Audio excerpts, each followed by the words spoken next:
श्री राम। भारत माता की, भारत माता की, भारत माता की। वंदे वंदे वंदे। देवादिदेव महादेव से लोलेश्वर महादेव के इस पावन धरा को नमन करते हुए अयोध्या के द्वार बाराबंकी के आप सभी उपस्थित जनता जनार्दन का मैं हृदय से अभिवादन करता हूं। मंच पर उपस्थित प्रदेश सरकार में मंत्रिमंडल के मेरे वरिष्ठ सहयोगी श्री सतीश चंद्र शर्मा जी,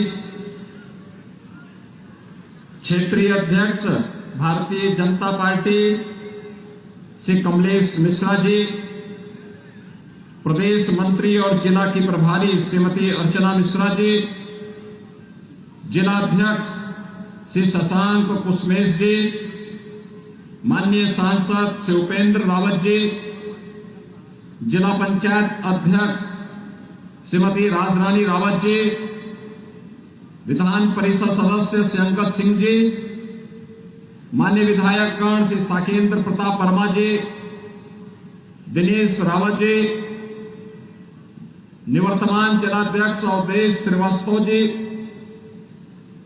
संतोष सिंह जी, पूर्व विधायक शरद अवस्थी जी, भारतीय जनता पार्टी नगरपालिका परिषद बाराबंकी की अध्यक्ष पद की प्रत्याशी श्रीमती शशि श्रीवास्तव जी, नगर पंचायतों के अध्यक्ष पद के हमारे सभी प्रत्याशीगण और भारी संख्या में बाराबंकी जनपद के विभिन्न नगर निकायों से यहां पर उपस्थित मेरे सभी उपस्थित मतदाता भाइयों और बहनों, नगर निकाय चुनाव के द्वितीय चरण में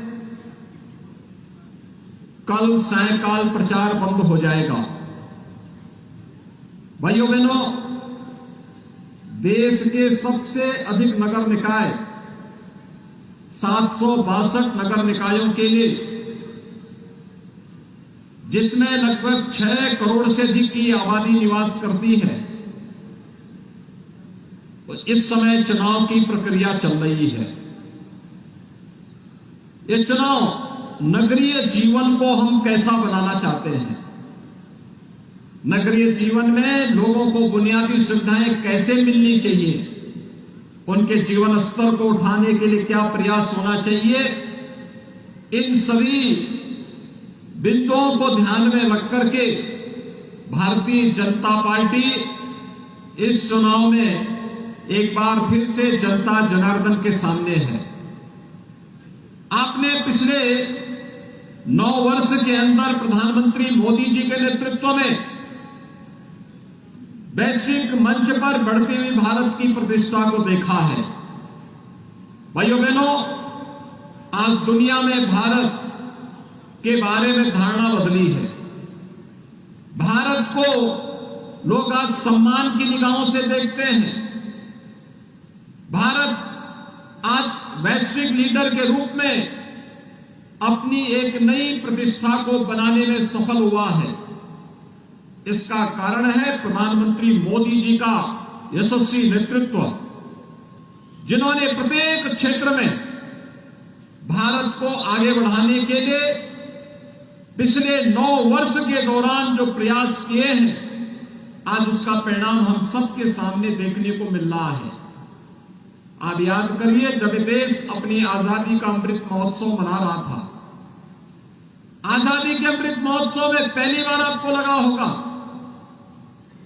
कि 1947 में जब देश आजाद हुआ था, तब हम लोग आजादी के जश्न को देख नहीं पाए थे।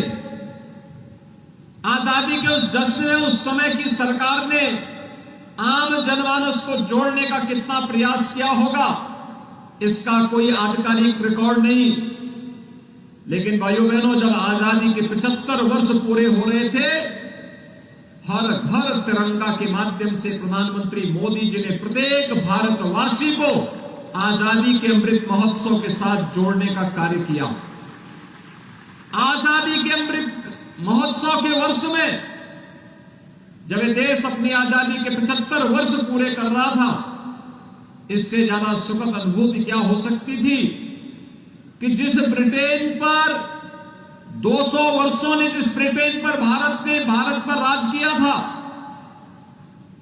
जिस ब्रिटेन ने 200 वर्षों तक हमारे मूल्यों को कुत्सित तरीके से रौंदने का कार्य किया था, उस ब्रिटेन को पछाड़ करके भारत आजादी के अमृत महोत्सव वर्ष में दुनिया की 5वीं बड़ी अर्थव्यवस्था बना।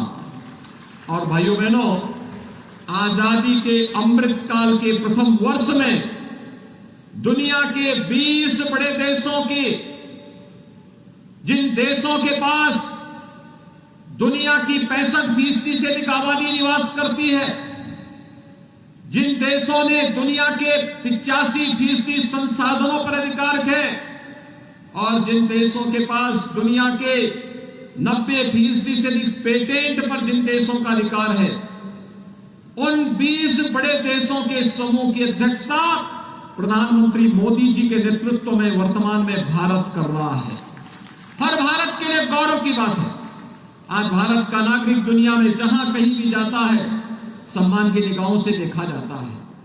आपने रूस और यूक्रेन के युद्ध के समय देखा होगा, पहली बार जब दो देशों के बीच युद्ध हो रहा है, अगर किसी के कहने पर सीज फायर होकर के वहां से सुरक्षित भारतीय नागरिकों को निकालने में मदद मिली, तो पहली बार रूस और यूक्रेन के युद्ध के दौरान आपने देखा होगा।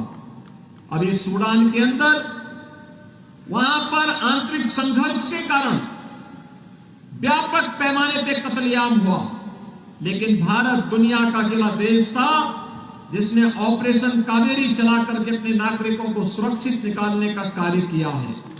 भाइयों बहनों, एक और वैश्विक मंच पर बढ़ती हुई प्रतिष्ठा, दूसरी तरफ भारत के अंदर इंफ्रास्ट्रक्चर डेवलपमेंट के जो कार्य हुए हैं, highway, railway, airport, AIIMS, IIT, IIM जैसी संस्थाओं का निर्माण होना, वाटरवे का निर्माण होना, नए लॉजिस्टिक हब का निर्माण होना, आईटी के नए हब का निर्माण होना, ये नए भारत की नई कहानी को कहता है। और भाइयों बहनों, एक तरफ तेजी के साथ भारत के अंदर बन रहे इंफ्रास्ट्रक्चर के जो कार्य हैं, हर भारतवासी के जीवन में व्यापक खुशहाली करने और उसके माध्यम से रोजगार सृजन के माध्यम मिले हैं, तो इसके साथ ही हम सबको नहीं भूलना चाहिए कि आजादी के 60-65 वर्षों तक जिन लोगों ने देश के अंदर शासन किया, उन्होंने भले ही नारे भले ही दिए हों, लेकिन एक गरीब के लिए, एक नौजवान के लिए, महिलाओं के लिए, अन्नदाता किसानों के लिए उन्होंने अपने स्तर पर जितना प्रयास आजादी के 6-7 दशक में होने चाहिए थे, नहीं कर पाए।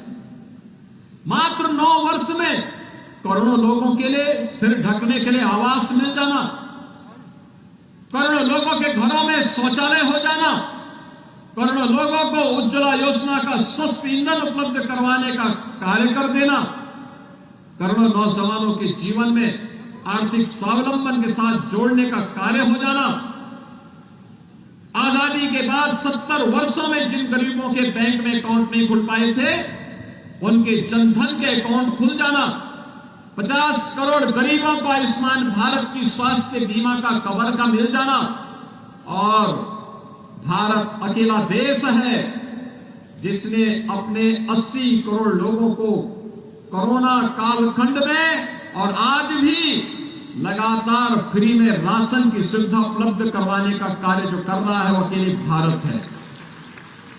अकेले भारत है जिसने अपने देश के अंदर 220 करोड़ वैक्सीन की डोजेज फ्री में उपलब्ध करवाई है अपने नागरिकों को। दुनिया के किसी भी अन्य देश ने नहीं कर पाया, कोई अन्य देश नहीं कर पाया। भाइयों बहनों, और इसीलिए एक ओर ये कार्य हो रहे हैं, इसके साथ ही विरासत का सम्मान भी हो रहा है।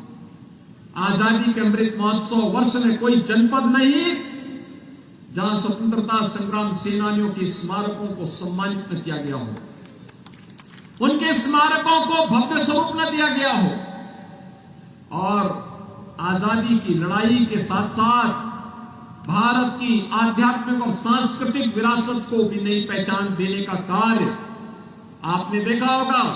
काशी में काशी विश्वनाथ धाम का निर्माण हो चुका है और अयोध्या में 500 वर्षों का इंतजार समाप्त करके भगवान श्री राम के भव्य मंदिर के निर्माण का कार्य अयोध्या में भी हो रहा है। केदारनाथ धाम का निर्माण हो रहा है, महाकाल में महालोक का निर्माण हो रहा है, विंध्यवासिनी धाम का निर्माण हो रहा है। भाइयों बहनों, जो कार्य कभी नहीं हुआ वह कार्य आज हो रहा है, क्योंकि डबल इंजन की सरकार जनता जनार्दन को समर्पित होकर के उनकी भावनाओं का, उनकी आस्था का सम्मान करने का कार्य कर रही है। ये सभी सरकार अपने जनता के हितों को ध्यान में रख करके, उनके स्वावलंबन को ध्यान में रख करके, उनकी आस्था का सम्मान करते हुए लगातार कार्य हो रहा है। और प्रधानमंत्री मोदी जी का जो विजन है, उसी विजन को डबल इंजन सरकार ने उत्तर प्रदेश के अंदर अपना मिशन बना रखा है।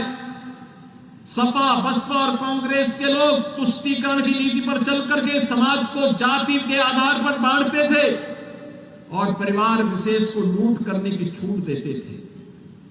भैया बहनों, आज जाति के आधार पर नहीं, चेहरा देख करके नहीं, आज योजना का लाभ सबका साथ और सबके विकास की भावना के साथ लिया जाता है।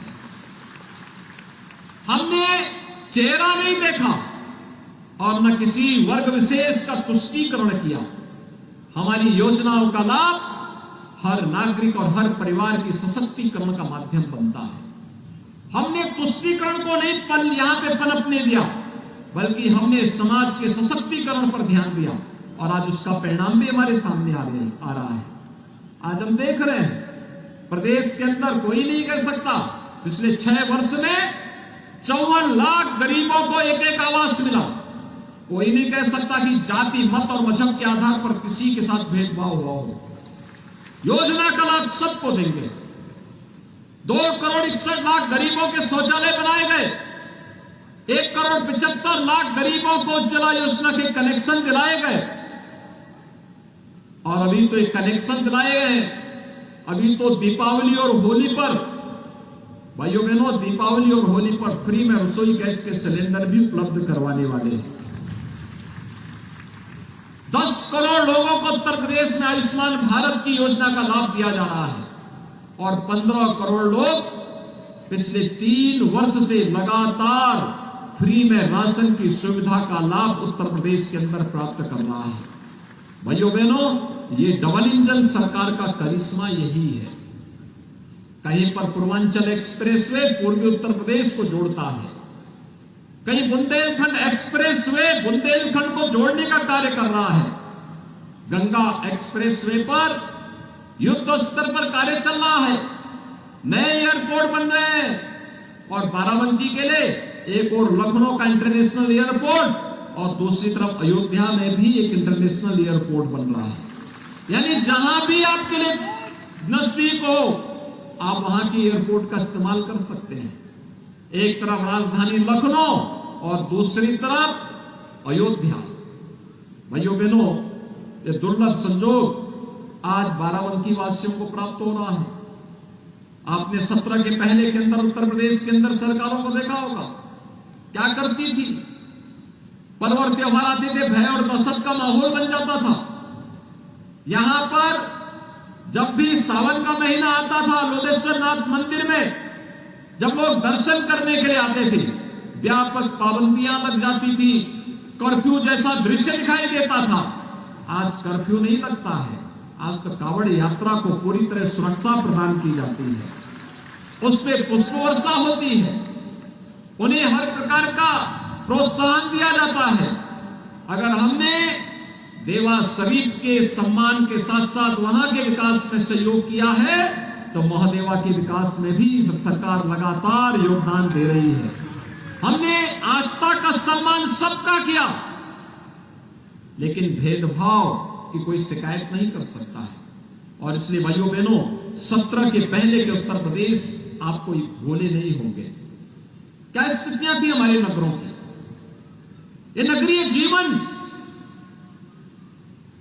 अर्थव्यवस्था को सुदृढ़ करने का तो माध्यम है ही, आम जनमानस की बुनियादी सुविधाओं को और उनके जीवन स्तर को उठाने का भी एक माध्यम होता है। अच्छी सड़कें मिले, जल निकासी की अच्छी व्यवस्था हो, अच्छी शिक्षा की व्यवस्था हो, स्वास्थ्य की सुविधाएं बेहतर हो,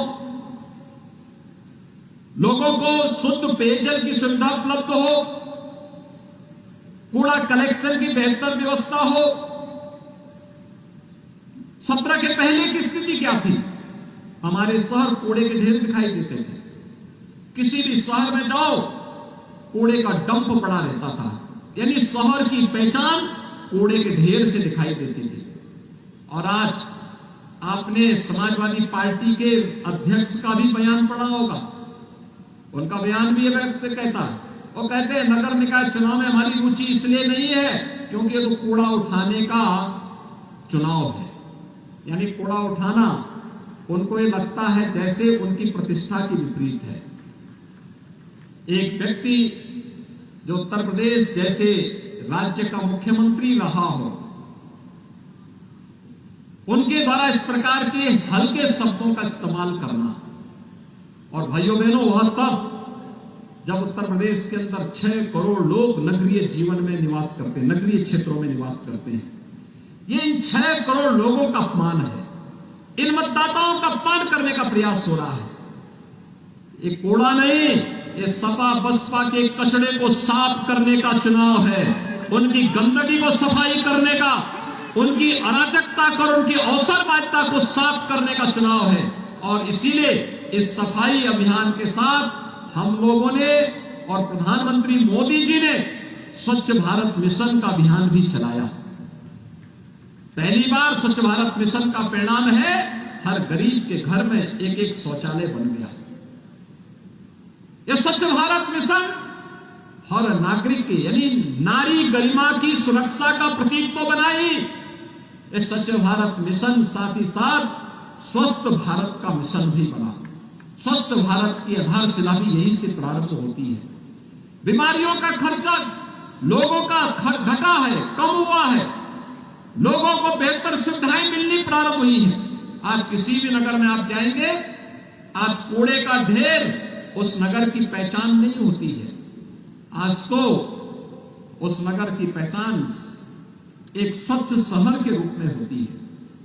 और हम तो उत्तर प्रदेश के अंदर 17 नगर निगमों को स्मार्ट सिटी के रूप में विकसित कर रहे हैं, जिनमें 10 नगर निगमों को भारत सरकार और 7 नगर निगमों को प्रदेश सरकार उन्हें सपोर्ट करके स्मार्ट सिटी मिशन के अंतर्गत वहां पर जनता की बेहतरीन सुविधाओं के लिए कार्य कर रही है।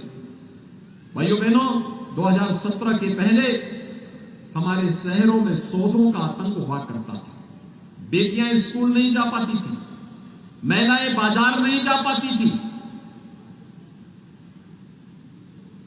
व्यापारियों से रंगदारी वसूली होती थी, कोई व्यक्ति घर के बाहर निकला वो वापस आ सके इसकी कोई गारंटी नहीं थी। आज तो हमारे शहर सेफ सिटी हो रहे हैं, सेफ सिटी के रूप में अपनी एक पहचान बना रहे हैं। हमने एक प्लान किया पूरे प्रदेश के 75 जनपदों में। जब कोरोना कालखंड में हमें एक एक चीज की मॉनिटरिंग करनी थी, हर जिले में हमने integrated command and control centre तैयार किए थे। ये कमांड एंड कंट्रोल सेंटर उस जिले के अंदर कोरोना प्रबंधन के कार्य की मॉनिटरिंग कर रही थी। और भाइयों बहनों, अब यही कमांड एंड कंट्रोल सेंटर हमारे शहरी जीवन की आधारशिला में व्यापक परिवर्तन का माध्यम बनने जा रही है। हम उसे सेफ सिटी में भी जोड़ेंगे, डोर टू डोर कूड़ा कलेक्शन में भी करेंगे, और उसका इस्तेमाल हम लोग शहरी क्षेत्र में जनता की अन्य सुविधाओं को मॉनिटरिंग करने में भी करने जा रहे हैं। व्यापारी रंगदारी देता था।